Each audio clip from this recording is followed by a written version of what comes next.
حکومت ایرانی جه دستپیکا کریزا سوریه جه سالا 2011 حتی نها بهتر جه 6 میلیارد دلار وکه آلیکاری دانه رژیما بشار الاسد. چند چافکانیین دیپلوماسیین آگدار راگهاندنه که حتی نها ایران بخورتی پشتوانیا رژیما اسد دکه و دخوازه لسر دستلات بمینه و گوتن حتی نها ایران 6 میلیارد دلار وکه آلیکاری دانه رژیما بشار الاسد و هر کو کریزا وی ولاتی دومه و گراند به ایران جی آلیکاریان پردکه.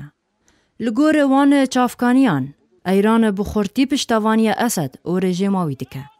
دا کو دستلات خال وی ولاتی خورتر بکه. هر وها کارن جدی دکه که هزین لدجی اسد به هز و لواز بکه. و دخوازه سامانین سوریه برانبری وان پریان تخبن کنترولا خوده. وان چافکانیان هر وها گوت ایران بدانا وان قاسین پریان دستلات خوال سوریه بجیدکه. جبرک حکومت سوریه نکاره وان پریان وگرینه و به تایبت دویراو شده. لگور راپورتن نتوینیه گرتی نیزیکی 12 میلیون و 12,000 کس دنافوان ده 5 میلیون و نیو زاروگن و پیوستیاوانه با آلیکارین لزگین هیل سوریه.